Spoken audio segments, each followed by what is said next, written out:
recently to talk with the city of Stamford's government on the watershed-based plan, and it was great. He knew the old, was it the Land Use Commissioner or the Environmental Commissioner? Environmental Commissioner. Going back about 25 years, and sparked everyone's imagination. People still remember it. Yeah, so it was a pretty good connection. Yeah. So I think Bill's going to be a great asset on some of our water quality efforts, so, amongst other things. So, glad to have you here. Thanks. Yeah. Glad to be here. So we're not splitting you with the RTM tonight. That's good. We want to hear about Flare. So I had a couple things I was going to do. One was just talk about some of the meetings I've had, and went and met with the guys at the 5 Mile River Commission. Does anyone know them? Have you guys had any interface with them before? So like there's Jessup, who's at the club, right?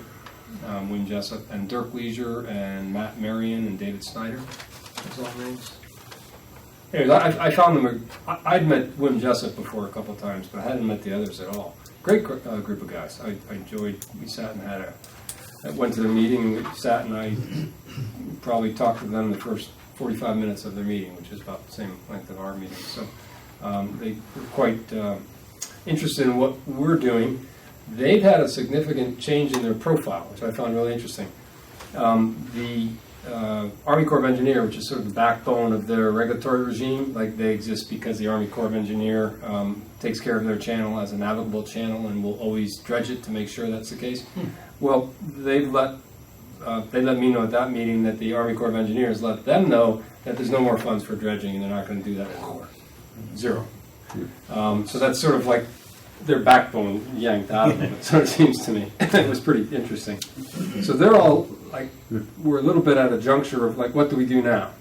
And one of the things is they're starting to get a kitty going for, and I can't get too deep into this because I don't think I know enough details, but they told me they were getting a kitty going, which would be a per charge, a boat charge, which would be like $100 to $200 per boat, depending on size, that they would start to build dredging funds in their kitty, which is pretty interesting. I seem to remember the first year I had a boat in 1999. I kept it at the All Seasons Marine way at the end. Yep. And they charged me like $100, like 5 Mile River fee. So that fees had to have been charged for years. Well, I don't disbelieve you. They did not indicate so. Maybe they stopped that and restarted, or maybe. I don't know. That's interesting. They talked about this as a new thing. All right. That's interesting. Maybe it was a lower amount. $100 went. Yeah, really. I recall that. To the keg fund.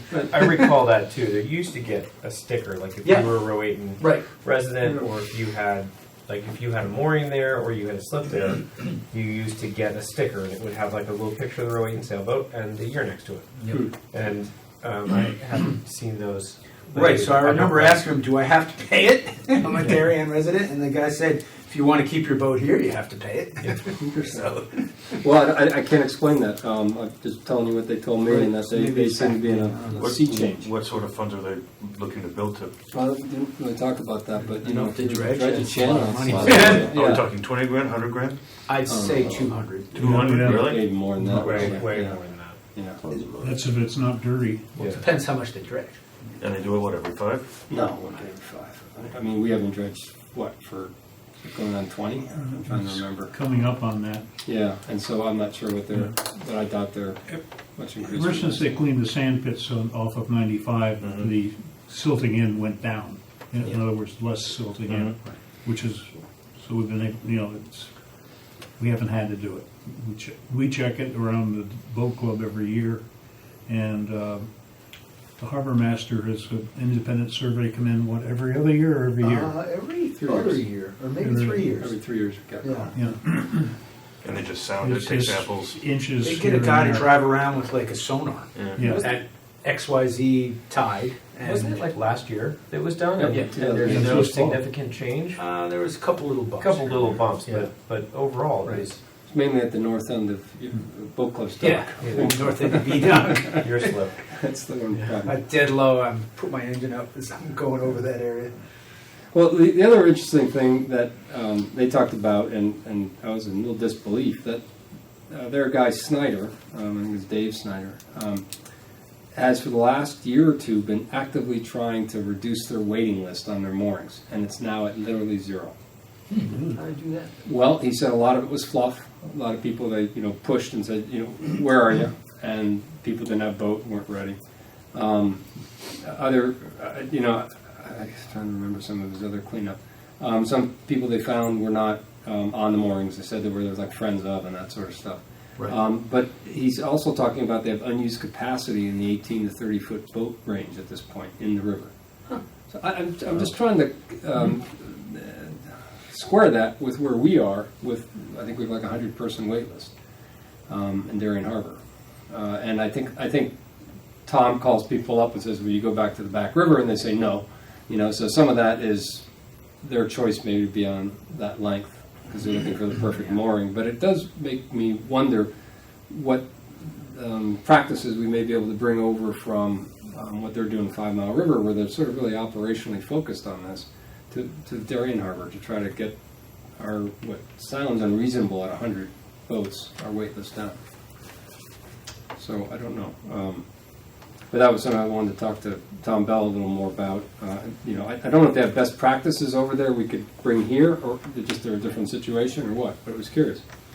So they made a point of talking about that.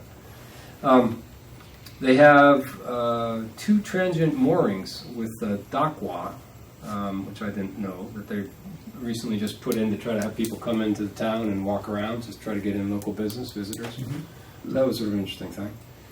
And lastly, the environmental stuff that we've been doing, they were really interested in.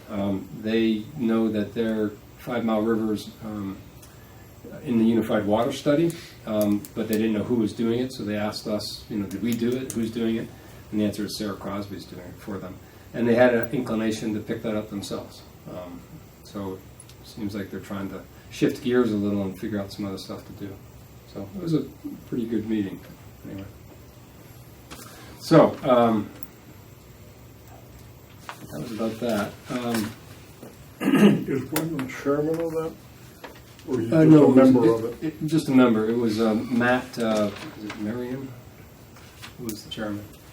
I don't know how they switch it around or not. But, I think they've all been together for quite some time, and they all seem pretty equal in terms of their share of the meeting. So, I sent you a 2019 harmful algae bloom report. I don't know if anyone had a chance to read that. It's rather dense, but I wanted to send it around because it's the only thing I've ever seen on harmful algae blooms, HABs, that was sort of scientific and trying to look at what we've been experiencing over the last couple of years. Because if you look at some of the anecdotal stuff or observational stuff we've all taken in, looks like harmful algae blooms or something hitting us. Like Flip's had this great drone footage of Darien Harbor where you've got this football field of, purpley brown stuff. It was right by my boat. I could have been swimming that day. He took pictures of it. And I've heard talk of that being up and down the coast at various points in the last couple of years. So what's neat about this report I sent around, if you can wade through it, it's like short, but it's really dense. The state of Connecticut's Department of Agriculture has started a program, started in 2019, this was last year, to try to trying to more frequently sample the waters for algae blooms. And they're doing more quantitative sampling as well as more frequent observational. And they're also getting town volunteers involved, so that's sort of interesting. And they've only had 1 year at this, but they did make the comment that what they observed last year they thought was a typical Long Island Sound phytoplankton community experience. That is, in the spring it comes up, it's sort of a bloom in the summer, and there's a late fall bloom also, and then it goes away. So they also indicate they're trying to get more trend lines so they can understand what the most typical season is, but they're already stating that 2019 seemed typical. That's sort of funny. But anyways, he took 119 samples from Greenwich to Stonington. And in this report, the only thing I really could find that referenced Darien was they did sample us May through November. Every month they were out taking a look at Darien. And they did note that Darien had the 3rd highest concentration of a certain type of algae bloom, pseudogoniolex concentration. I don't know what that is. But they talk about the different types of concentrations in this report, and it did sort of scare me to see Darien listed as one of the high points.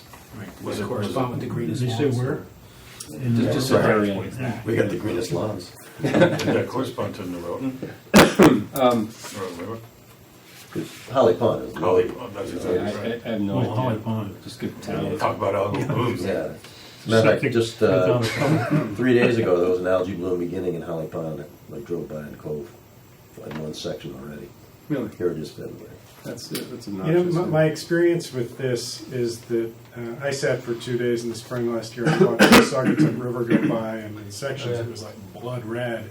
And I remember figured, that, yeah. somebody must know something about that up there. It's like too crazy red for them not to know about it. And I called up and then, oh, can you take a sample? We haven't heard about this, and there's somebody in my office an hour later collecting that sample. So I think if you see something worth a call up to the people at the Department of Agriculture, they're pretty interested in this kind of thing and will jump on it quickly. To be honest about sampling, I'm sort of nervous to do that, because some of this stuff, like down in Florida and stuff, they talk about just physical contact is bad. Yeah, I don't know. Well, maybe it's my own ignorance. They told me, just go get some of the coffee cup and put it in the fridge. You know, You haven't felt the same well, ever yeah, since? Yeah, the fridge. I didn't read this, but is this dangerous versus other types of algae bloom? I mean, what's this? Is there Well, I know, like, a segment of dangerous stuff? I don't know enough about it. But I know like in Florida, on the main lake in the middle, Yeah, that's got Okeechobee. serious troubles. Yeah. It's meant to be toxic to dogs and the like, and small animals and children. They're really worried about. So We had that this summer up in Lake Champlain when we were cruising up there. There were warnings of similar algae blooms that can be toxic to dogs and animals. That if it's ingested, or they drink from that water, they swim in that. That it can be bad. I mean, humans, you can at least stop them a little bit, but Yeah. But 2018 was when Flip, I recall, took his drone footage of the Darien Harbor and that big purplish brownish bloom. And they say here there's a high abundance observed in late August and early September 2018, which I think was when Flip took his pictures. A visible rust tide formed from Brantford to Darien, so all the way down the coast. But that wasn't visible in 2019, it says. Did they say whether that algal bloom was harmful of that particular type? I remember in get a my little dizzy in interactions definitions. talking to them about it relative to shellfish. I think it was viewed as fairly benign. Mild, yeah. Same with this red thing that was in the river that I saw. But certainly some of them aren't. I was in Nantucket last middle of the summer, or rather early August in 2019, and there was a light brown, rust-colored algae bloom all along where's Sconset? I don't go to Nantucket much. That's on the South side. west, south side. southeast. All along, we walked that trail at the top, all along the beach, like 50 feet offshore to 100 feet offshore, was just a rust-colored algae strip. That absolutely amazed me, because you're facing the Atlantic Ocean. You're not sitting in less circulating Long Island Sound. So I wondered, is it endemic to our area, or is this just hitting up and down the coast? Anyways, the good part about this, if you scan this or read it, the Department of Agriculture is going at this. They're doing regular studies, and I think that's really good stuff. Did anyone have a chance to take a look at the derelict lobster traps paper? I saw it was 44 pages long. Yeah, and I was just hoping to read it tonight. Somehow You have all these questions. dropped it. And I looked for the pictures. Did you see Rob Shuey had a likewise Yeah. several page article on the ghosts? Right. Yeah. So the reason I bring all of this and send that awfully long report to you, which is from Bill Lucy of Soundkeeper of Save the Sound. So he's got a project up and running. He's joined forces with the Maritime Aquarium to try to get grant funding from NOAA to actually look for derelict ghost fishing gear. Derelict lobster traps in particular, I think. that's where the funding came from Rob's article, Right. which was only 2.5 pages. Yeah, so smart. So there's some sort of NOAA debris grant that can be had, and Lucy's trying to get that, and I don't know the extent of his plans. He's given me the article, and we had one quick conversation on it. But the good email exchange back and forth we had was, he told me he's going out in the Sound in the spring, and he's going to be putting his sonar down and looking and trying to map things for his initial project that he'd get funding for, along with the Maritime Aquarium. And I said, look, would you do it in Darien? We'll, be your first test case. And he was all game for that. So I said, this winter, this spring, let us know. And so, anyone who might want to join in on that, I sort of see it as meeting Bill down in dock sometime and scanning parts of the sound. And I don't know what we do once we locate some. And the article that you sent, I did read and scan through some of it. It said that there are people out there actually doing it now, right. and they've pulled up, a significant amount of traps. I don't think they're getting paid for it, but they've been doing it all the way from like Port Washington right through Bridgeport, and they've been doing it this far up for years. That. Yeah, that was the article that you sent that I scanned through a little bit. That's right. I missed that. Okay. Some information about it. What was neat, the New York side has done a big study, and a scientist has come up with, I think they said 10% of the catch they think is being lost to the derelict traps. Ghost traps, yeah. Yeah, and they put a dollar number on that, which is pretty huge. But don't they have a little panel door that comes off? They talked about Yeah, that. It was always working. That never comes off, right? Yeah, Things going. I think it can be on a downside. It can get sediment filled, and some of them don't work well. When they put Who them here on at the table has ever pulled a license for running lobster traps? And during that period when you held that ticket, how many did you lose? I probably, out of 10 years, I probably lost 4, but I only had 10 traps running, per season. So that's, I lost one trap, but I had 4. yeah. So, Do you think it would show up on sonar? I don't know. It's right off of Fish Island if you want to go look for it. Yeah. Walk over there. Surprising I color. found this Color for a did you little bit. I read it. The fact that they could pick this up on sonar would be incredibly optimistic. It was tangled up with some of these those poles. There was like weight holding those down. My trap got tangled up with that. I had to cut it. It has to have some effect on the depth of where they are, right? A lot of the other article was talking about the Chesapeake Bay and like that watershed there, right? Where they've pulled thousands and thousands of traps out, right? But you're in 10, 12, 15, 20 feet of water, right? You get into 50, 60, 100 feet of water. That's hard. You need a lot of line out there and come up with a pretty advanced system to realize if you're catching on something, Well, the other interesting aspect about it has been there's been so many lobstermen who've gotten out of the business in our area, and you wonder if there's a lot of deposits on the bottom that are rather systematic and not accidental. That was disturbing to think that that's what they did. Well, that's out of what business, that's what dumped them someone over. Just for going to cut the buoy. told me directly that they did. That they know where they are, and that if the lobsters come back, they'll go and drag for them and get them, and that they can cook off all of the stuff that adheres to the trap in some sort of oven to renew them. But they essentially abandoned their traps. Yeah. That wouldn't surprise me. No. Yeah, if they brought them ashore, they'd have to dispose of them. Or store them. Yeah. Pay to store them. Yep, costs money. Yeah. I'll tell you what I sort of liked about the prospect of us getting involved in this. At some level, I don't know how much level, to sort of see what Bill Lucy might come up with finding things and then suggesting how it goes forward. One, it might clean up some of what is a problem of some level, like maybe there's some percentage of the animals the bottom animals being caught by these things in our area. Maybe not enough to be worried about, but there's, it's not a good thing. It's also trash. But also, this is my main point, it calls attention to the water. So, to have a photo op on the Soundkeeper and to be pulling up some traps to generate that type of interest in the water, and the Coastal Commission involved in that, I think is sort of, would be very beneficial, I thought.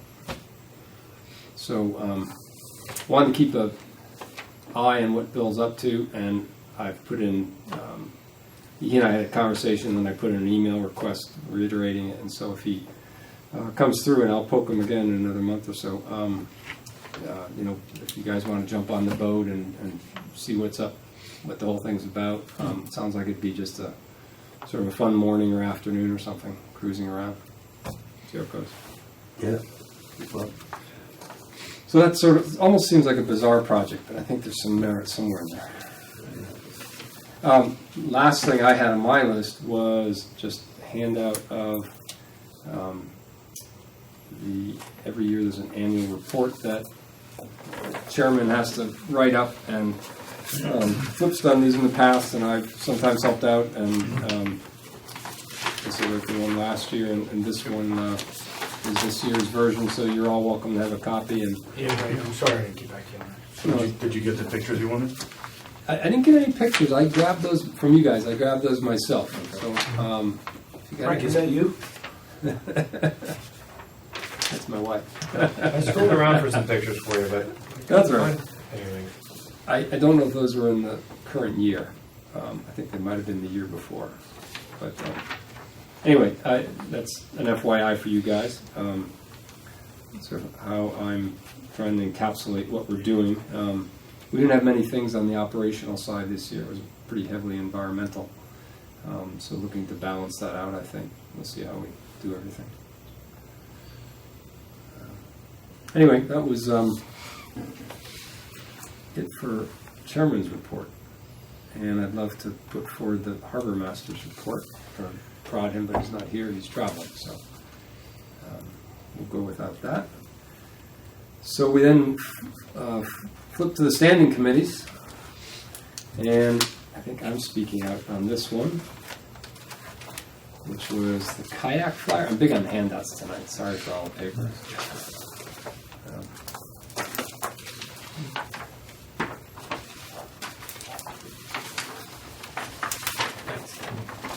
So this is what was sent out to Pam Geary for the concept of a safety flyer.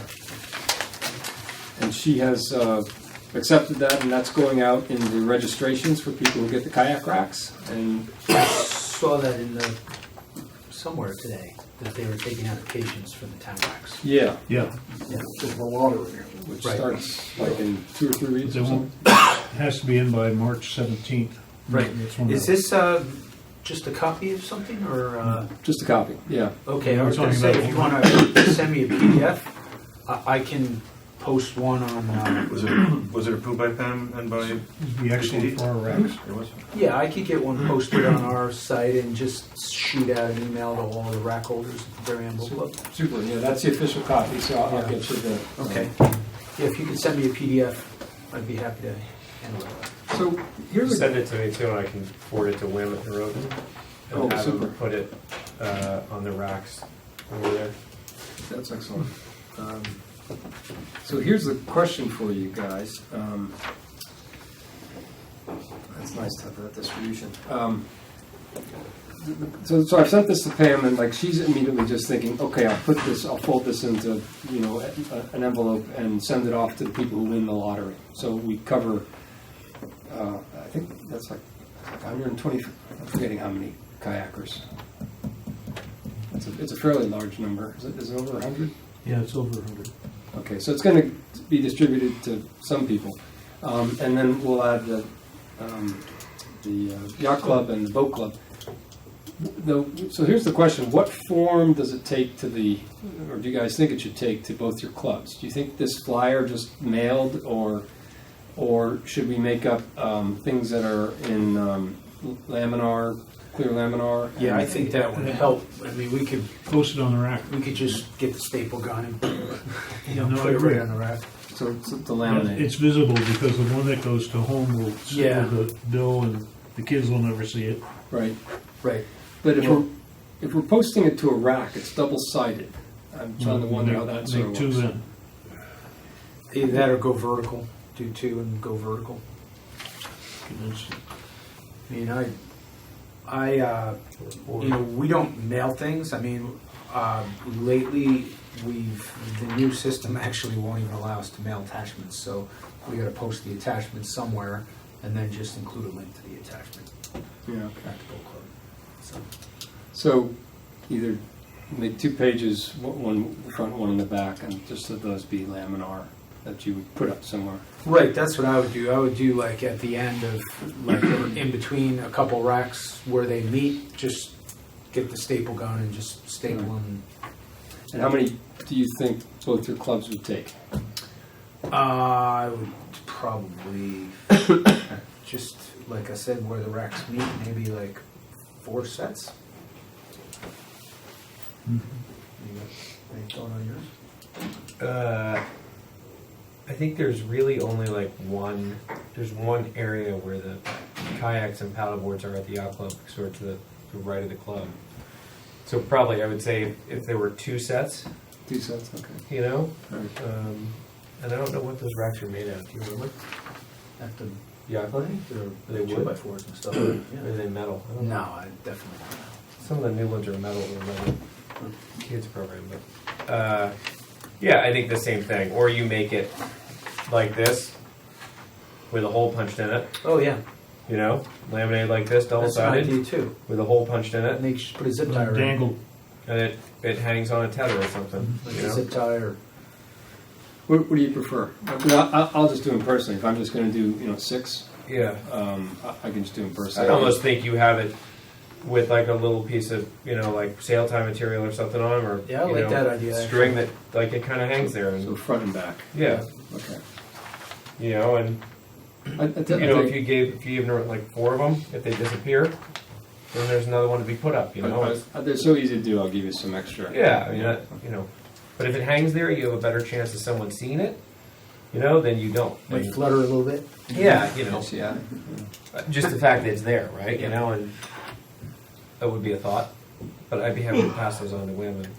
Right. So, Bill, aren't there specific laws that people have to have a jacket with them? Is that noted? Mentioned theory. mentioned in the first paragraph Oh, of the back. Yeah, I looked that up. Okay. Got the scoop from Ah, Coast Guard. all paddlers before. Okay. Yep. But yeah, in the It's supposed to. Have you ever noticed it? you see mothers with young kids without anything on. It's amazing. I will say, Yeah. I've seen on a summer day the Darien and Norwalk police stopping people going in and out of Right. 5 Mile River without a PFD, and Right. either escort them in or giving them a ticket or something like that. Because there's a lot of activity off of the Weber, Tokenique, is it Bailey Beach? Right, because Bailey they Beach. have the kayak place in underneath the. Yeah, and they go up and down the river. But I've The seen market, yeah. I've seen them enforcing it, which yeah. is good. Yeah, no, I saw Derek. He actually did it really well. He was really authoritative but nice. A young mother went off on a stand-up paddleboard with like a 3-year-old kid at her feet. Neither the kid nor the mother had a PFD. And Derek saw her go by and just went, oh, what? And then he started yelling at her and got her attention. And he did it politely, but he got her attention just like that, had her back on the dock in 2 seconds. And I just couldn't believe they were going out. It was in July, August, but Yeah, but things happen. still. So, yeah, Still. Is the rental company down under Yep. still in business? Yep. Oh yeah, Yeah. thriving. Yeah. Yep. That's a good Saturday, Sunday adventure for people. I mean. From all over. Yeah. Yeah. Here's another question But on the this. one at Weed Beach is not, right? I don't know about the one. With the Yeah, I understand. paddleboard rental place at Weed Yeah, Beach. I've actually got some rumors Out of there. business, isn't it? Yeah, I've Didn't got they some have a rumors truck? that there's some changes happening, Okay. but good changes, I understand. So there'll still be paddleboards and kayaks going out of maybe not Weed Beach, but out of 5 Mile. Because that seems to do pretty well economically. Well, it's so picturesque. It really is. That's fantastic, yeah. You hang a right after that, you've got the best shoreline, I think, in Connecticut. Yeah. There's those rocks and down to the coves. Unbelievable. It's sort of like that white modern house. It's, Yeah, You that's look good there. I I love that. our Miami Vice fan there. Yep. That's another show. Here's another question on this. So Tom Bell, that he thought a great place for this was in the newspaper. Mm-hmm. And he said, forget interviews, forget having the police up there for a cheesy picture they're holding this next to the rack. He said, publish this, just the flyer, in a 1-page newspaper thing, public service announcements. Isn't that a little bit of a yesteryear kind of medium of communicating these days? I mean, is Well, anyone looking maybe, at the and I read the paper every week. Yeah, I get it, and I You know- flip it, and I like it. Not sure I've seen a paper on the train coming out of Talmadge in years. You know, I read the paper. I like it. I think it's wonderful to have that one come on Thursdays. I think it's great. But I mean, so there's that, and there's the patch, right? You could do the patch. So I thought that was a pretty effective idea, and you know, I think the issue of that is really just making a few calls and sending material out to people, but also maybe trying to amend this so it fits that medium. So I don't know what that looks like if it goes into the, what's it, Darien Times or Darien Review? Which one's left? The Review? Yeah, the Times. Times, sorry. What that looks like if it goes into, you know, on one page? I still actually buy a subscription. So I had wondered if someone would want to step up to do that, to take this PowerPoint file and talk to Darien Times and see how they could get it fit on a page, and or do the same thing with the patch. Does anyone have a communications bone in their body they'd like to raise a hand for that? I'll do it. Right. But what's our budget? No, this is for free. This is for town safety. That's for town safety. Yes.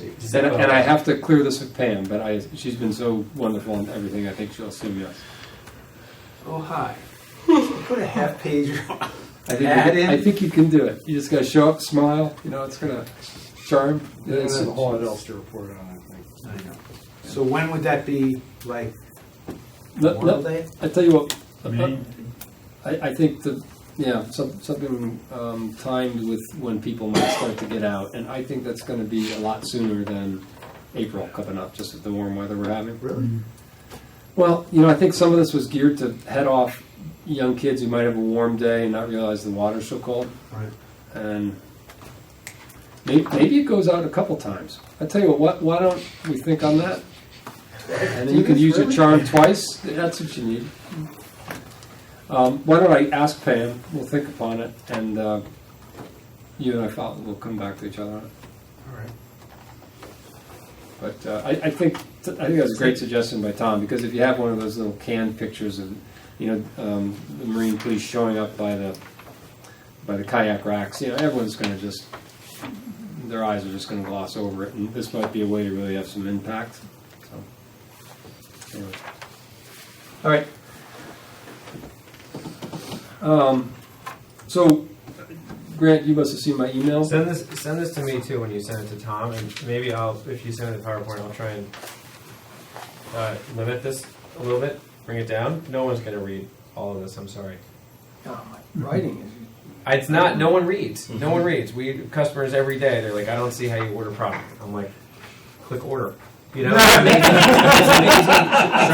amazing what people don't read. Like, you know, like in my experience, like literally people go to my website and they go through, they click, and they're like, where do I put the gift note? I'm like, there's a box there that says gift note instructions. So like here, I think this stuff is great for us because we care about it, right? But carry a signaling device. Like, we can't hear you. You know, like, wear a life jacket. Like, it's the law. What I did, and I maybe didn't hit the right level here, but what I did was try to make it, you know, quick and simple on the front. Yeah. And then for people who are interested, more complex and explanation in the back. And maybe there's a medium ground. Totally, that I could yeah. hit No, better. I'm not criticizing at all. No, but I'm saying, happy if you have the change. I think let's not alter the front if you want to make things. I think you have to alter the front if you want a half page of the paper for free. Well, right? Because you're not going to get front and back. Yeah. Okay. Right? But maybe there's a way to put pieces together. Up for suggestions. Yeah. So I think whatever we do, if we alter it, we should clear it with Pam, just because they're going to have their name on it. And I'll just see if I can come up with anything and then send it to you, and you can. But happy to give it a go. The structure as is has been approved by Pam as well as the Marine Police. So I think if we don't alter, but maybe just skeletonize, we don't have to really worry about getting their reapproval. Sure. So happy to take your suggestions. Yeah, no worries. Yeah, we'll see if it works. If not, no problem. All right. So we're going to talk about the hazard buoy. You probably got my email. Yep. I sent to you and Tom. Yep. Tom's not here, so he's an important voice in that. So while Grant, I'm sure you can cover a lot of those points. Him being the harbor master, I wanted to shelve that. and pick that up next meeting. And I also said to him, if there are aspects about it that are running fast that he needs our view prior, then we ought to have something before our next meeting, which was in April. 'Cause that's getting a little late, perhaps, right? So. Yeah, no, I think it's pretty cut and dry. There's a spot that it doesn't look like the chart is marked accurately. Yeah, no, it looks like you guys have a good suggestion. We were going to go out in the spring and take a sounding and make sure it's in the right spot, but he was as absolutely helpful as he could be. He was super receptive to it and positive about it, and he's like, I've never heard of this. Yeah. So I'm glad you brought it to my attention. And I think it's all good, and what I just wanted to make sure was that we as a commission all have a look at what's happening and just can understand it, Sure. if we've got any suggestions to make them. So, because we did, what you missed is some of our past history, perhaps. Flip, when he first came in as chairman, had a neat project to take a look at the whole coastline and put a multiple hazard buoys out there. And we never got there. It was sort of interesting. We as a commission just kept taking a look, and we never did anything because we kept on, we kept on coming to a consensus that if you put one here, but decide one shouldn't go here, everyone's going to get real comfortable knowing that they're marked in this region, and then they're going to go over the hazard that's not marked. So it was sort of in for a penny, in for a pound, or not in for any. It was difficult. Totally. That's a very fair point. But I think you've come up with one that begs the question. So, I mean, that is, we should consider it, and it looks like a good suggestion. So I just wanted to make sure we put it in front of us and everybody talk about it. And So. where is it? I've hit plenty of rocks. I know where they are. I avoid them. This one's a little tricky, though. You know, this one, and not to speak out of character without Tom here, of course, but this one is, as you, I guess it's southwest of Fish. So it's a 6 foot area. It's marked as a 6 foot area. So like if you're coming into Ziegler's Cove, like leaving Long Neck Point on your west side, you're coming in. It's sort of before the big rocks on the west. So it's east of there, and it's marked as a 6 foot spot, and it's really more like a 3. And I think that's the trick, is that it's not really accurately marked on the chart. Mm-hmm. And I personally know of 3 people who have hit it hard, like in 40-foot power boats accelerating.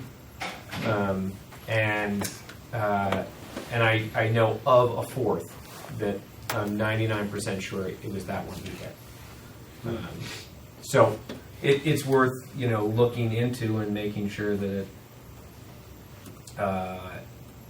it is actually wrong and begs to be looked at or not. And it's outside of Ziegler's? It's outside of Ziegler's, yeah. It's sort of like a little spit that comes off. So. And how shallow is it at low tide? Like 3. Like some of these bigger inboard power boats, when you accelerate, they sit down, so they don't draw 3, they draw 4. Mm-hmm. That was the QE2 did that off Cutty Hawk. When you're going into Ziegler's, do you pass this to port or pass it to south? If you're going into Ziegler's, you would leave it to your starboard side. Okay. Leaving Long Neck Point on your. I never knew about that. Yeah. That's a good one, yeah. Yeah.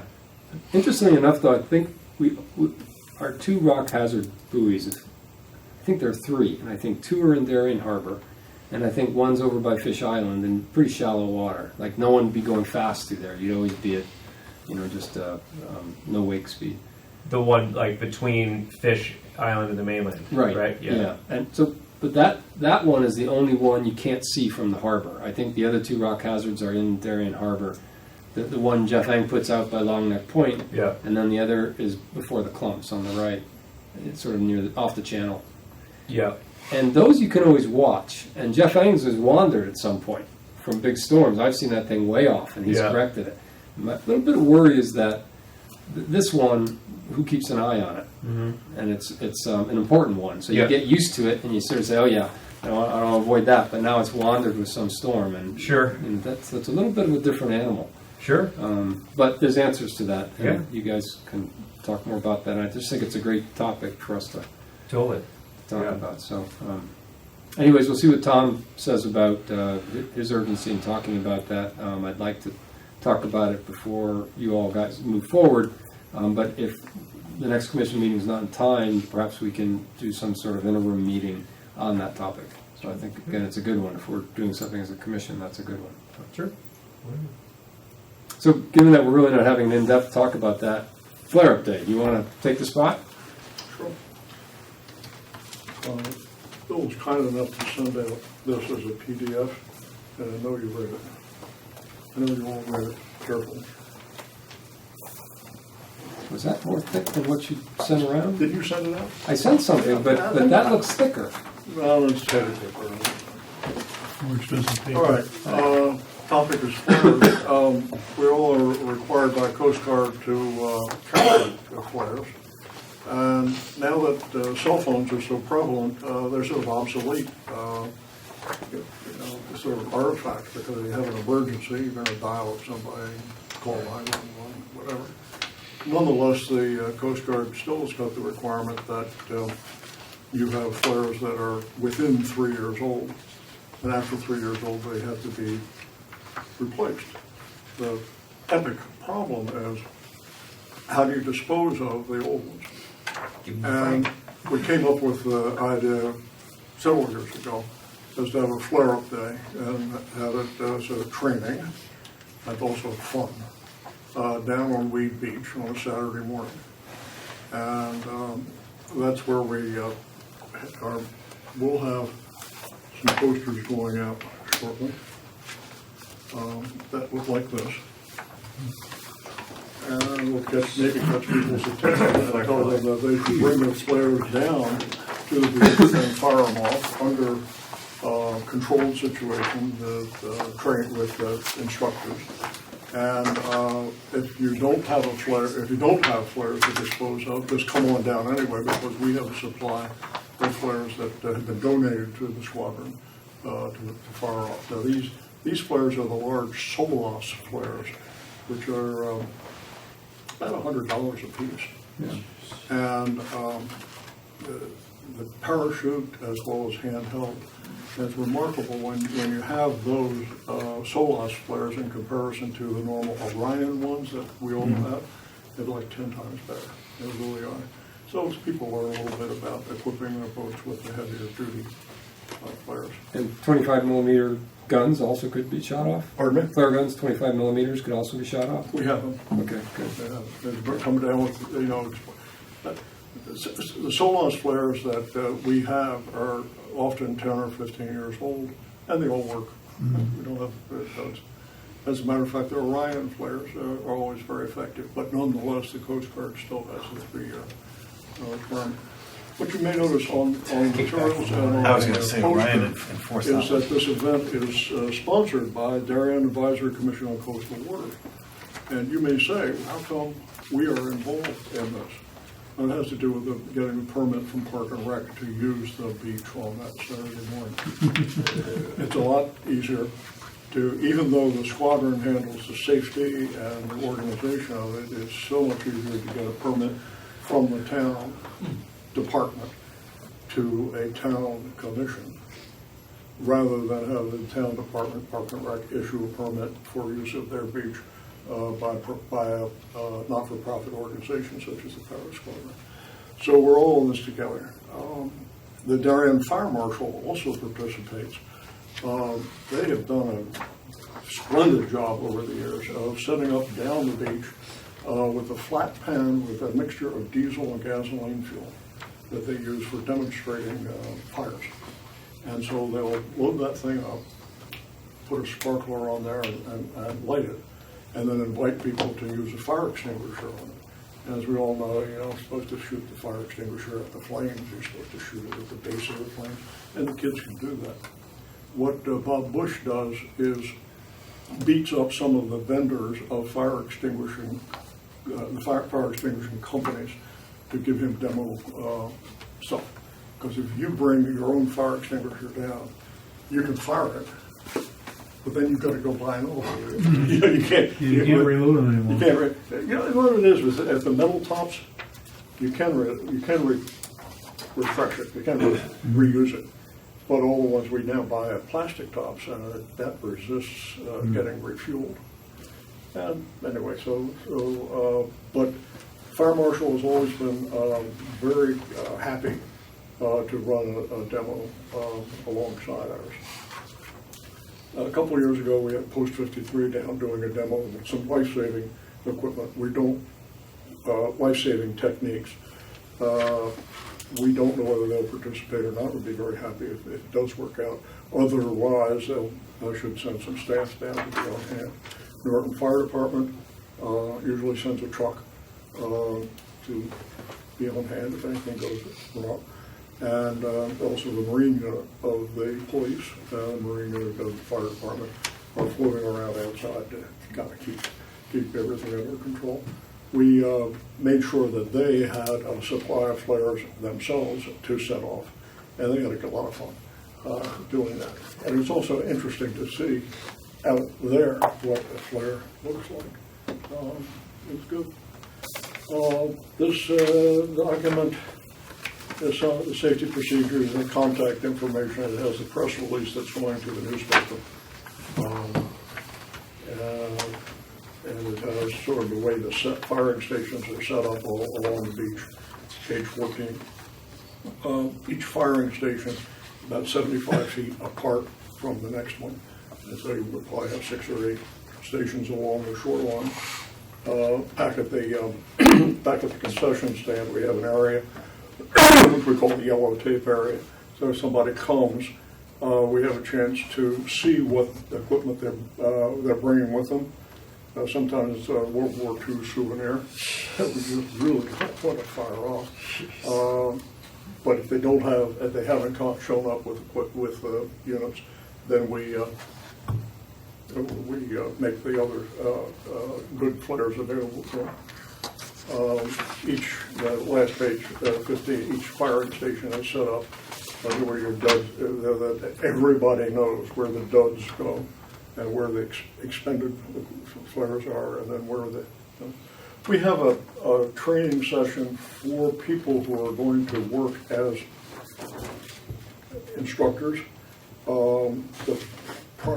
This is on a Saturday morning, prior Wednesday evening. We have hands-on instruction for everybody who's going to participate. We're so afraid that somebody with one of these flare guns will be ready to fire and then say, yes, and what was that? As it happens on the firing range all the time. So there's typical mistakes that we want to guard against. And so that training session will start, I think, at 7 o'clock on the prior Wednesday. And we are all invited, of course, to participate in that. And the important thing is it's followed by some beer and pretzels. So, not beforehand. Oh, no, not beforehand. But as a reward for coming. We don't really allow anybody to be on the firing line on the Saturday morning if they haven't been to the training session. Because that's the time where we go through a lot of this material and make sure that the proper procedures are followed to keep everything in order. What's the crowd that's been showing up? Pardon me? What's the crowd that's been showing up? About 200 people last Oh, night. wow. Yeah. And how many hours in the morning? We start at 9:30, and we say it's going to wrap up at 11:30. But anybody, like the voting, anybody who's in line at 11:30 gets to play. The permit goes to 1 o'clock because there's a certain amount of policing the beach to make sure that we don't leave flares on the beach. When the kids come around, what's this, Daddy? More education. So we do a thorough sweep to make sure that there's nothing left over. What I'd like to do is, by email in the next couple of weeks, is to write to you and invite you to that Wednesday session, because it would be really great if members of the commission are on the firing line and having fun. But it's also terrific PR. There's not only just water involved, but other town groups, including the fire department and the police department and Post 53 and the fire marshal and the commission. So correct me if I'm wrong, but while we've been giving you our name for years, I think the bodies have not followed. Is that correct? Pardon me? While we've been giving you our name for years, I don't think the bodies have followed. Okay, sure. Okay, okay. It's been mainly power squadron. The good old gang, Sandy McDowell, and Lee Jewett. Okay, I know I've never gone. I'm guilty of never. Did you come as a guest or were you? No, I've were you never gone. I have instructed? fired my flares off, but not officially. So. You've come. 4th of July. Huh? Yeah. You know, so, I mean, I want to loop back. I mean, as far as an effective, not effective, as far as a reasonable safety device, cell phones or any marine radio are really very effective. And flares in general are a holdover from the 1800s. Or We've the got the Titanic. electronic flares now. Everyone's getting. And now it's an artifact, but we're still dealing with how to dispose of the things. And so until the Coast Guard changes their mind, we've done this every 3 years, and this is a year to do it again. Any of the towns doing it? Pardon me? Any of the towns doing the same Yeah. thing? Very good. Stanford does it. We have a routine. Some of them are chaotic, where people come down, they all stand around, and there's somebody kind of explaining things in an unsafe manner. So the way we've got it set up, like a military firing line, you know, with individual workstations, has become a model for a couple of the other squadrons to replicate the way we do it. And that's why we have this kind of handout to let them know how to do it. Well, I've never done it, and I feel guilty about that. And I'm interested in seeing my variety of flares go off, so I'm going to volunteer. And it would be great to have 1 or 2 or 3 or 4 Oh, others. yeah, we'll put you to work. I mean, it's easy work because from the training session on Wednesday night, you're familiar with what's going on. And so then Saturday morning, you are in charge of, you know, you run one of the workstations. Yeah. And there'll be another, you know, there's always some other people there to assist. But then people come down with a little bucket of flares that they're going to be fired off. And you put that down over here so that there's no line of ammunition over here, and you go over and fire something, and that's very nice, and go back and get another one. But So if I see bring, what's there. if I bring a selection of 12 gauge and 25 millimeter shells, and Been then saving these things up? yeah, I've got and then I can bring my Solus, and I also do an orange smoke. And could I try all those to see the? Because I'd love to see what I've been carrying all these years. Where your money's been going. There's a normal little dinky little. That's a 12 gauge. The Orions. 12. Yeah. The 25 really looks like a piece. Yeah, I got one of those. And there are not that many of them I don't around. want to keep them around for too long. You know, Unmarked we- garbage bag? I've also got these little rinky-dink ones I've got in my kayaking vest, surprise. which are like point flares, and they say Solus on them, but they're no bigger than a pen in terms of length, and I'm not sure how effective those are. So I'm curious about those. When you also. see what goes in We'll have a the quantity incinerator of in smoke. Bridgeport, that's like the least of their problem. But I'm sure. over the last couple of years, we haven't, we maybe like fire one or really. 2 of them, because with the onshore breeze, it comes back and the smoke gets all over Isn't everybody. that great? Yeah. So with any luck, if it's an offshore breeze, we'll fire off a lot of smoke. Right. But otherwise, we'll just fire 1 or 2 just for the hell of it. As far as the lightweight pistols that come in these Orion packages, as far as when we're teaching the Power Squadron, we hate those things. We let people just kind of throw them away because they're so dangerous for kids and so attractive for kids. Attractive nuisance, as the lawyers would say.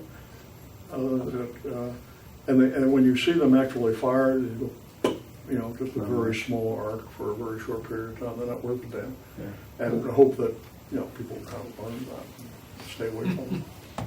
Well, it's a great thing. So anyways, encourage everyone to give them an RSVP. I'll come down and do it. Okay. I look forward to being joined by some people. That's neat. So you guys have been doing that forever, right? Every 3 years for the last 21 years. I brought my kids a few times, so I'll Well, confess. it was actually 21 years ago or whatever, but the first one was chaotic. And we held it on a weekday night At night. at night. Great. And True. as it got dim and people would light off flares, you'd lose your night vision. And little kids running around. And then we just said, we'll never get in that situation again. And so we changed gears and formalized the Live and process. learn. Yeah, well, we certainly were lucky that thing didn't blow up on us. All right. That's good. Neat stuff. Good service. I was going to hand out, I want to make sure I haven't handed this out before. Have you guys seen this before in watershed-based plans? So I'm going to, those are faces which say no. I'm going to give you copies of this. So this is sort of getting a life of its own. I want to keep coming back to the commission with it because this is sort of the result of the water quality sampling we're doing in our harbors. And then, I've talked to you about it through the months here as we thought, what do we do with the water quality sampling we're doing? Flip's first effort was let's hire Harbor Watch with Sarah Crosby, and we'll go up and monitor the Goodwives River. And, some things were found, but long and the short of it was, as Flip is quick to admit, it's a little frustrating. You find a couple things, you get that leach field cured, the other ones you're continuing to monitor to see if it's animals or whatever, but then you don't know much more to do about it. And so this was born out of the thought of having more to do about water quality on a continual basis. And this has definitely gotten some speed up, some forward motion. So this is sort of a background paper, a working paper that I've been distributing to people at Town Hall and distributed to the Green Team this morning, which meets at 9 a.m. on a Monday. It's awfully hard. And I've missed like 4 of their meetings, but there's really great exchange of information in there. I'm glad I went. But long and the short of it in this paper, which I won't walk through page by page, but explains what we're up to. So I've joined with Ed Gentile of Public Works to hire Fuss & O'Neill, the engineering consultant, to write an application for 319 grant monies to write a watershed plan for the Roten River. And that application is done. It's in my hands now, the final draft, and we're going to mail it out this week. And that's going to come through, be launched or written on the town paper, and the town would be contracting for Fuss & O'Neill's services should we be awarded the grant. And the grant would be for about $70,000 with the town providing the remainder. We've got City of Stamford, Town of New Canaan, and Darien all lining up to supply the co-funding portion of this, which would be about $25,000. So the grant would be about $75,000 and $25,000 from the towns. And we've gotten letters of support from all towns at this point except Stamford, who I do believe is going to be coming, but we haven't gotten it in hand yet. This is a copy of Jamie's letter of support. You don't have to read it now, but it'll give you an idea of what we've asked the towns to sign up for in terms of cooperation in the watershed-based plan and the development of it over this next year.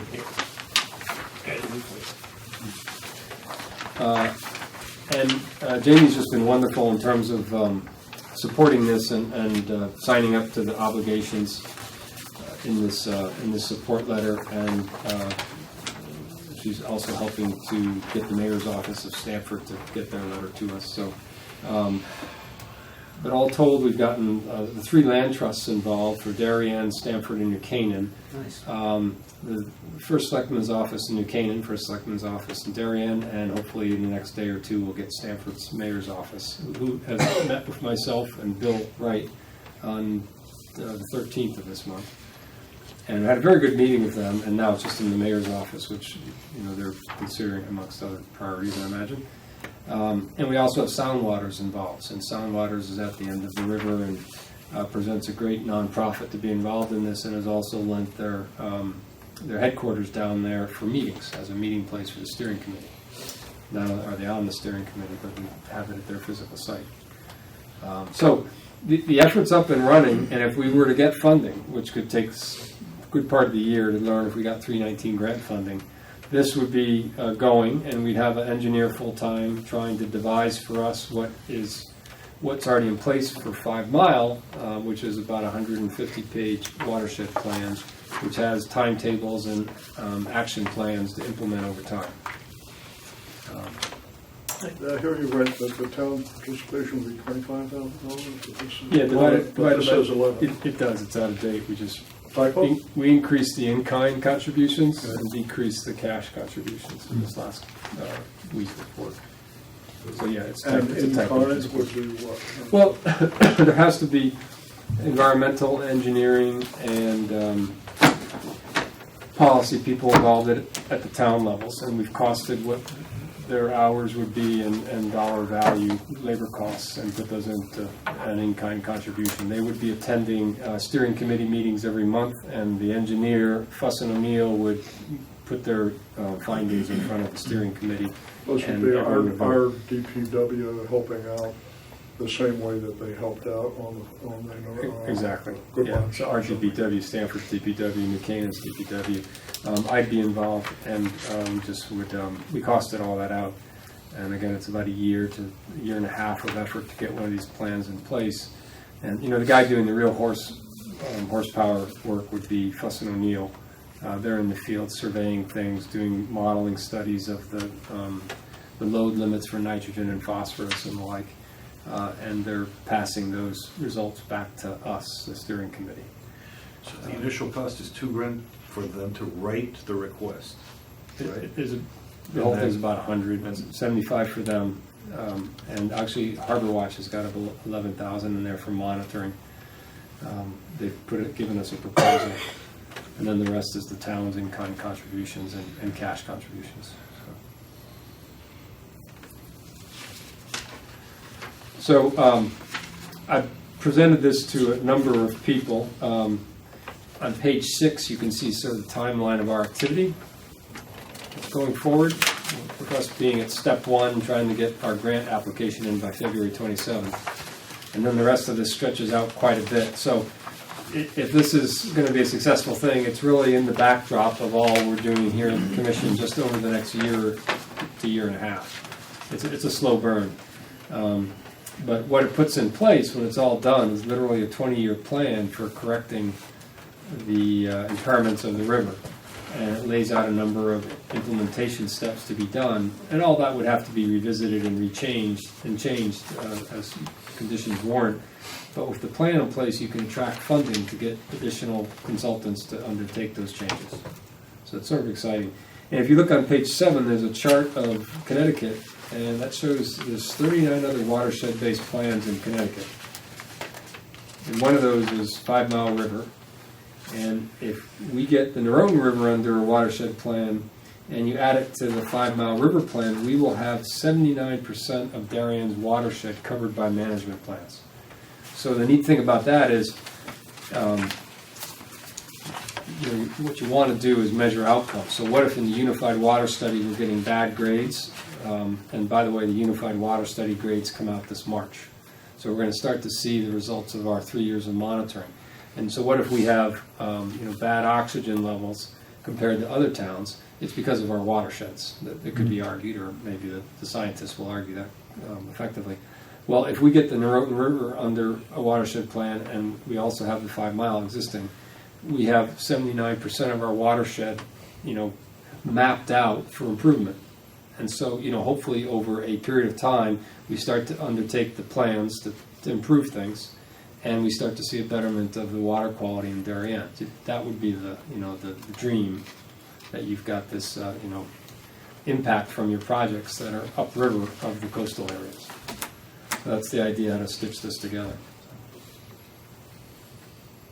So we've had really nice support from the town. Ed Gentile is just being great about this. Jamie's being great about this.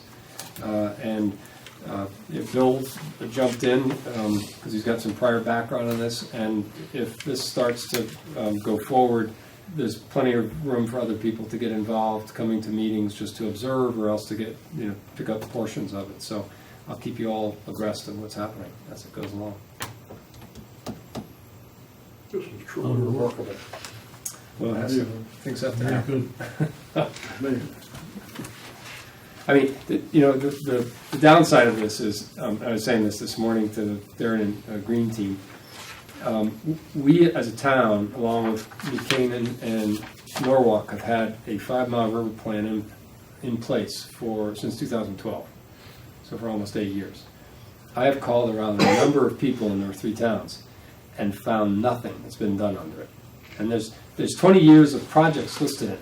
And it's like $4 million of projects in little increments could be done, and nothing's been done.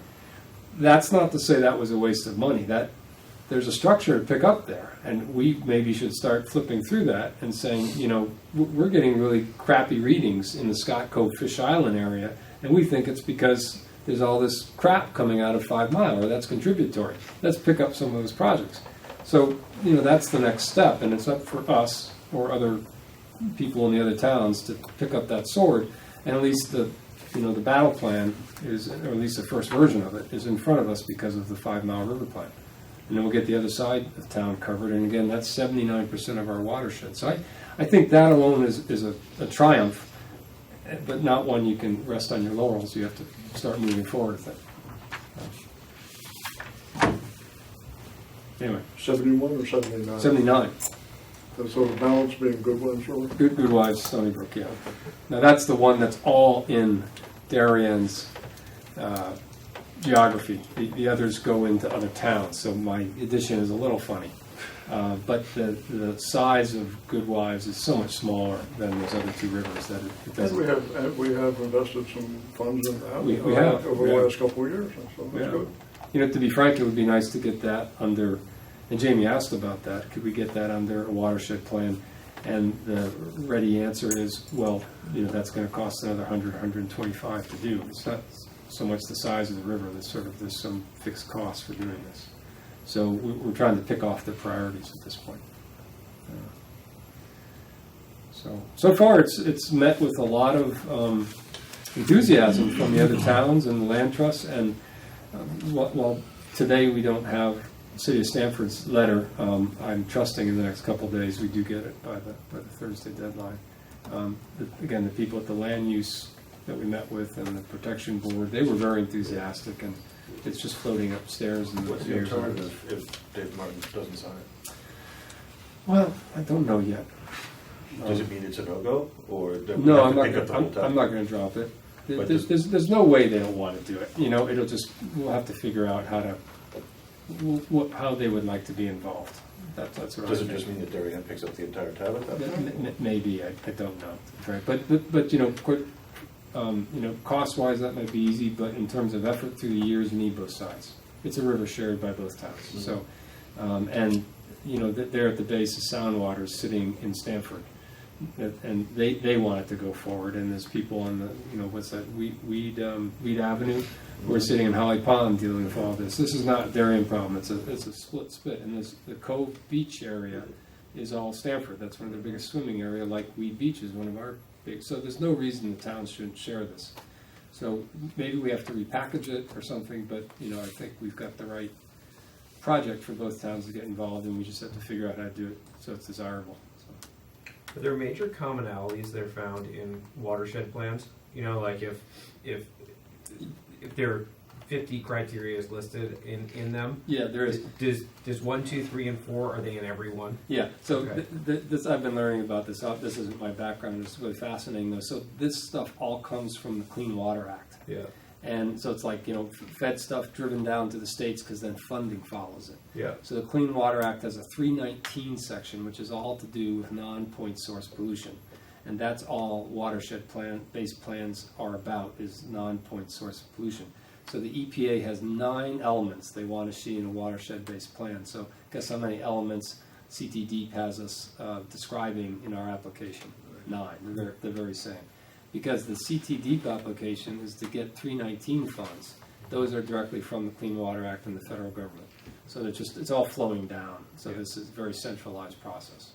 So quite frankly, the application our engineer has written is like 90% boilerplate. You know, and I've been trying in this last couple of days to get a lot more Darien facts in it. Yeah. But are there if there are contaminations in the watershed, right? In Holly Pond, there are contaminations, is what we're seeing, right? Right, What's right. been seen. So, are there certain source points that are in all watershed plans that are then discovered? Maybe I'm using the term wrong. Yeah, but, no. So it's a good question, and there's one answer to this on page 13. The most common impairments to be mitigated by watershed-based There you go. plans. That's it. So like. Yeah. So like if there's not money in the budget for a one for Darien River, you work backwards from that and say like, Well- most watershed plans see these problems. Well, so it's really interesting. So again, I've been learning all about this, but so you have the Clean Water Act is trying to get at non-point source pollution. The NPDES permits, which is National, I used to deal with this in power plants, National Pollution Elimination Discharge Systems. It's NPDES permits for big industrial and commercial zones.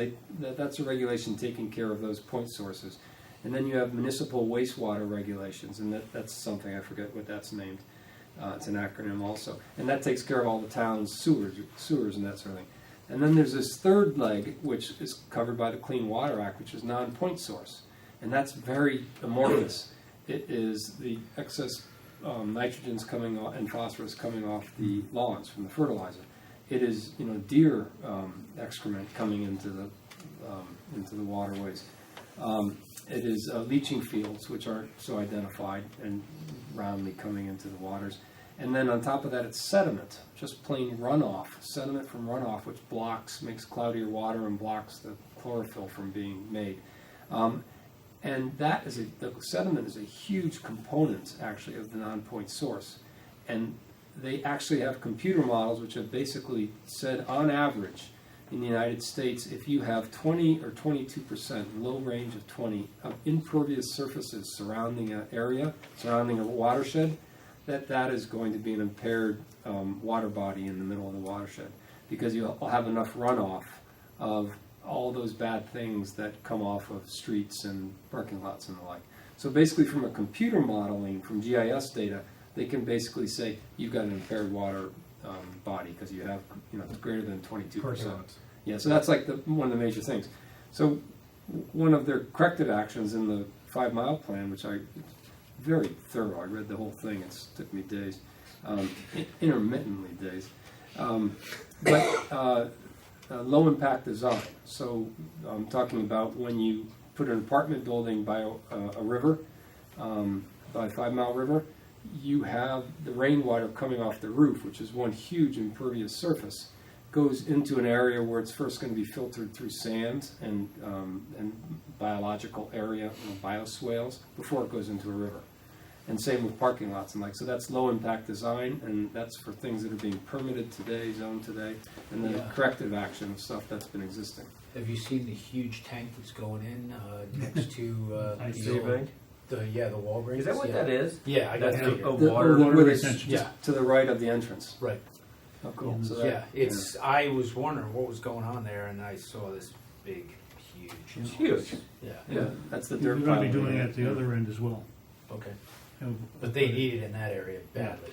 Yeah. But those are sort of the easy projects. The things that I get sort of turned off by, like I wouldn't want to get involved in, is the education of the residents up and down the rivers. And the Nature Conservancy's been working in eastern Connecticut in 3 towns where they go door to door. They were hired to do this. They go door to door. They give a survey of the residents talking about their lawn practices and the runoff they would create, and give them a little education in addition to taking the information. And that's what they've been paid to do. And then they've embodied the survey results in a little report. And Save the Sound got EPA funds to get them to do that. And you can get 319 grants, which would hire the Nature Conservancy to go up and do that for people living on the Narrow River, which is what you have to do. You have to get door to door and change practices, which, to me it sounds incredibly tedious, but that's a source along with impervious surfaces that you have to do things with. Mm-hmm. So that would be something, we may try to attract funds for, to have somebody, not me, knock door to door and do that stuff. Anyway, so as this percolates along, it's sort of a slow burn. If any of it starts to perk anyone's interest, there's more than enough, I think, work coming up on it to go forward. It does get a little off the water, if you will. But if you're starting to talk water quality, you have to think, where's the water come from? And that's where we end up being. So did you write this from scratch? Yeah, it's sort of been a note. Yeah. I've been sort of collecting notes on it. Yeah. Okay. Wow, it's pretty impressive. Very A lot of work. It's been a learning process. good for you. So I think we have two more items. Did you want to hit you want to just we'll jump over the coastal cleanup day just for a minute, and you talk about gathering shellfish that you attended? Sure. I've been to a few of these now.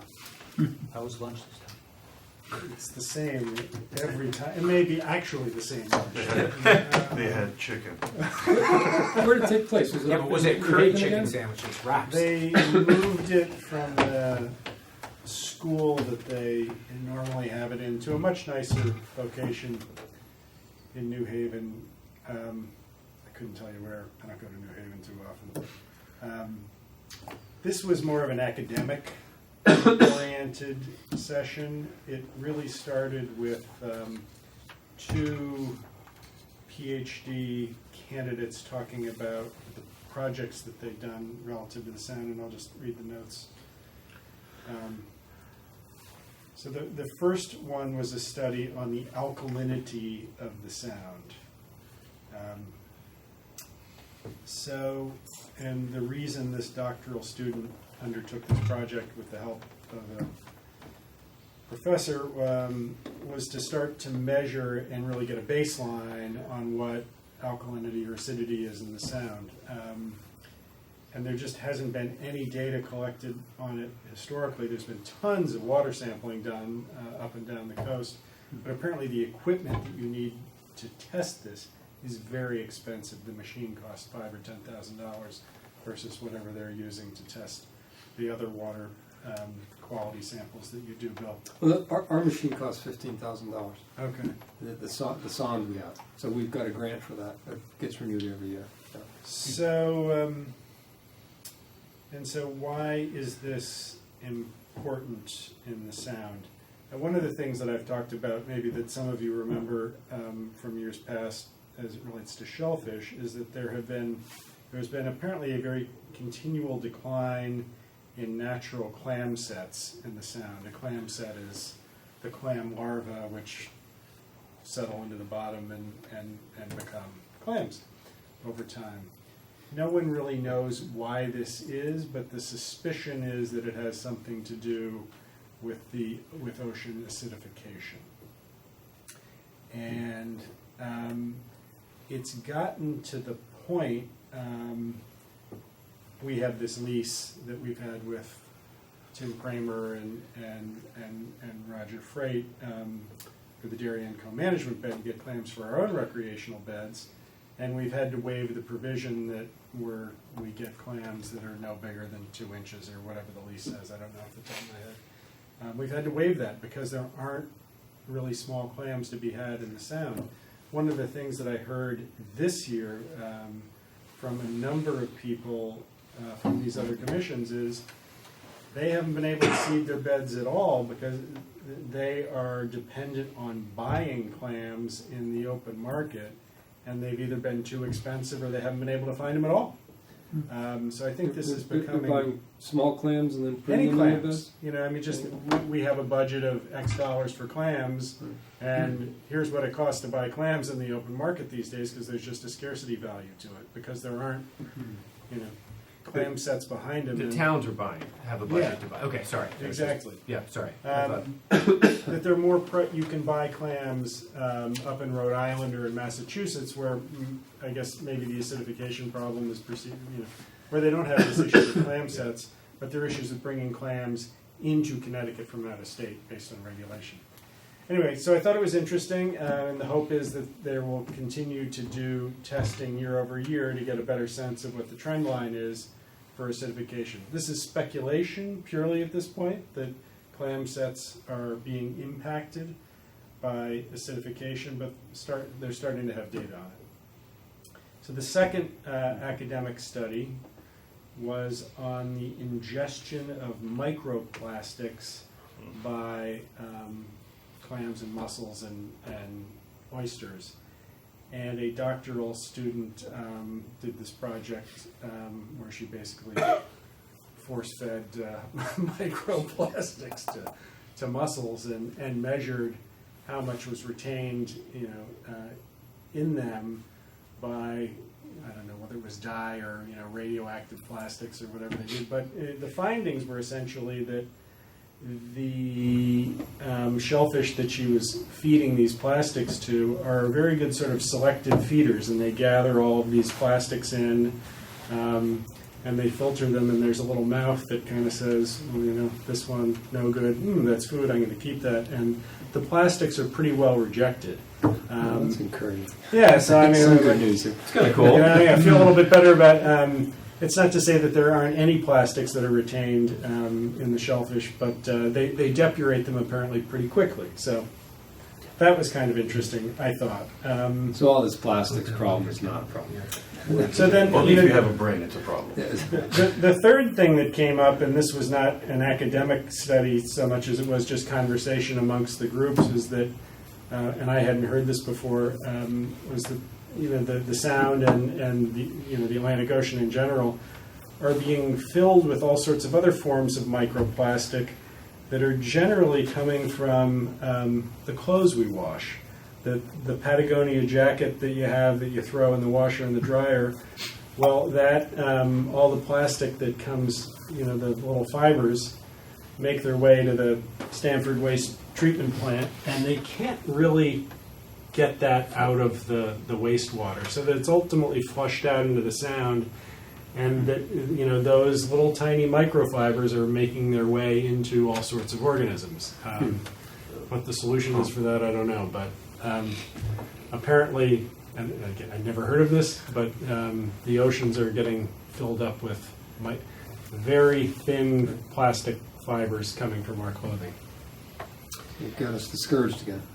And it was a little discouraging, in terms of thinking about particularly how clams, which are cleaning the sound, are getting very negatively impacted, for whatever reason. And then lastly, and this is just a minor point, as it relates to recreational shellfishing, the Fairfield group said that they've had a lot of positive feedback and a lot of people looking at their Facebook page dedicated to recreational shellfishing, and so maybe as opposed to a newspaper article, You in shorts. there's a more modern form of communication to get people. I've done these articles that and hope that would have some impact on people getting a license and going out and shellfishing. I'm increasingly thinking that the likes of Facebook might be a better means of attracting attention to ourselves. Well, have you been on their page? I haven't. I've intended to do it, but I haven't. That's sort of a cool idea, actually. Facebook, just so you know, applies to us. Kids do not use it.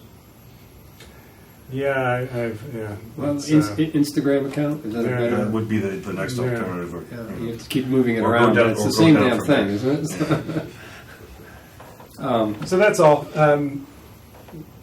It was interesting. I always learn something when I go there. Well, your idea on social media is interesting. So, do you think a shellfish Instagram account or Facebook account or whatever, do you think you could generate enough traffic for it, or do you think that pushes the idea that you would only fill it a couple times a season? I don't know. I'll have to look at the Fairfield page and see if there's any interesting content on there. I suppose if you could get a few followers and other people to look at it. The other thing that you may think about doing too is putting a post on Nextdoor Darien or something like that. What's that? Nextdoor Darien, Nextdoor Rowayton, or Well, so you say you're looking for something. correct. That's how I got in touch with your dad, for instance. Yeah, sure. And so I was looking for a place to rent, and you basically said looking for this, and it goes to 36, 38 adjoining communities within where it you could are. be recommendations for a painter, right? And someone would put up call Martin. Here's his number. And someone would be like, call Rose. Whatever. Here's his number. They did a great job. The interesting thing about digital platforms like that versus print media is that print, a lot of people still do subscribe to Darien Times, Darien News Review in town, right? But you'd be amazed at how many people just want to comment on something. and what it does is it retrends it. So it's like yes, Martin's great. And you're like, that doesn't, it's like, I need a painter too. You're like, that didn't help the conversation, but they comment on it, and it keeps tracking, and it keeps going, and it's very interesting. So I mean, that could be like an avenue to explore. Darien residents. Shellfish season is 90 days away. Like, these are the clams, and you put a picture up, right? Your stuffed baked clams. People will be all over it. Well, I think I don't know if clams could fill up enough of a social media presence, but like, I'm thinking, are there other things we could do, like a coastal commission thing? And I don't have that. It's either drive or savvy. It's both, actually, to want to flitter around in the ether like that. Well, every one of these towns is a little different, right? I mean, Westport has 1,000 people who get a license every year, and you can see, a place like that, that has all this coastal access for shellfishing, directly you can drive up to. Well, that would make a ton of sense, with the small number that we have. I don't know. Right. But, geez, can we have any fewer people clamming than we do now? I don't know, right? So was there an increase this year at all? Oh, yeah, it's like 50 or 60 every year. It's sort of the same, and half of it's Stanford. I thought you've gone up from like 40-ish up to Maybe I'm being too negative on that.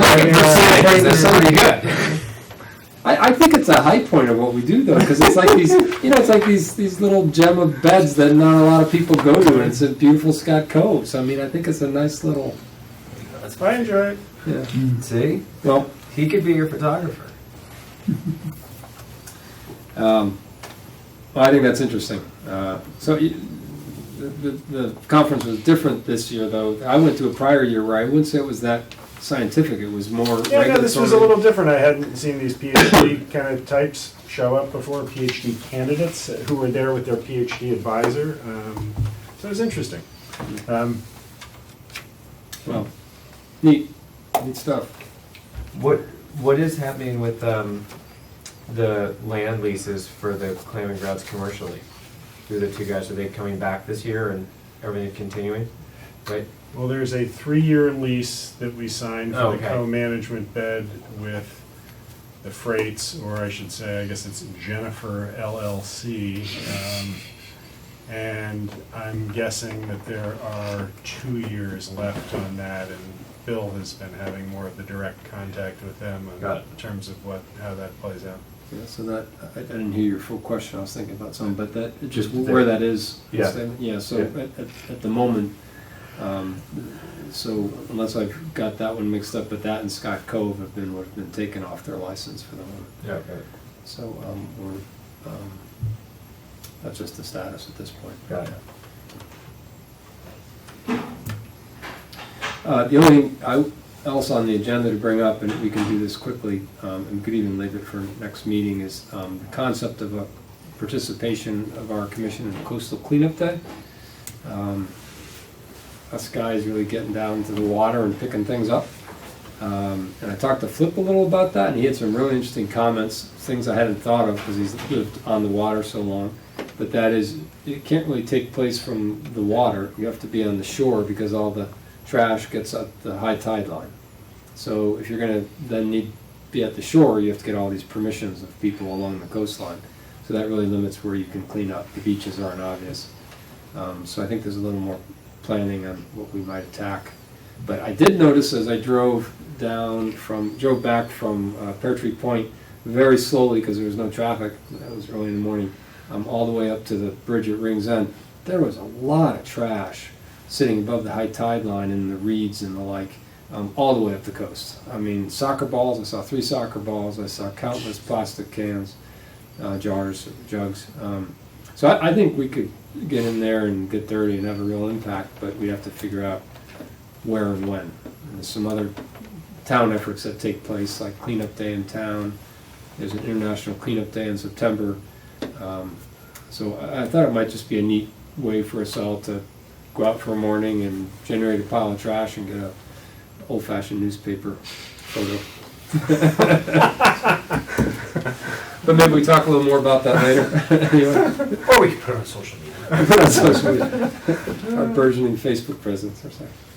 Anyway, why don't we shelve that for later? We've done enough chat, I think. Does anyone else have any other business they'd like to bring up? Elsewise, I was just curious, that guy came in, I don't know, like 2 years ago, who was doing the big project at a Green's Ledge light, and I was just thinking of it because of the picture on the, Yeah, where's the and I know he started working out there. Did they ever do anything with they've that? done quite a bit, and correct me if I've got his name right. Tim Eberts, is that it?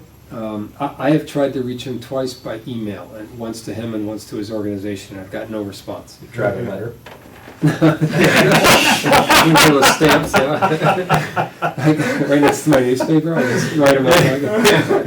So it would be nice to have him come in and give us an update, and that's what I was asking for. I understand it's gone well. They've done a lot of refurbishment of the basic structure and both the rocks as well as the steel, and I think they're doing well in fundraising.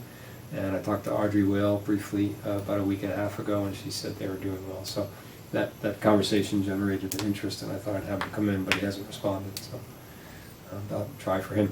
We do have the woman who runs the Friends of Gorham Pond coming in April. I forget, I'm sorry. Lucia, and I can't remember the last name for the life of me. Yeah. Zitzman? I don't believe so. Okay. So there's something on our agenda, and I do have someone lined up for the month after that, and that is, it has to do with International Cleanup Day. There's a big effort on Save the Sound to try to get International Cleanup Day up and down the Connecticut coast, and he's done a lot of work on the towns that have signed up and what they have found, what's the composition of their garbage and what it means about your community or the communities in Connecticut. So he was going to come, I think his name's Jason, he's their communications guy, quite a bright guy, and he was going to come and give us a chat about what their research has found. So that's our next 2 meetings. Anyway, so we don't have anything more. Everybody good for adjourning? Move to adjourn. All right. So adjourned.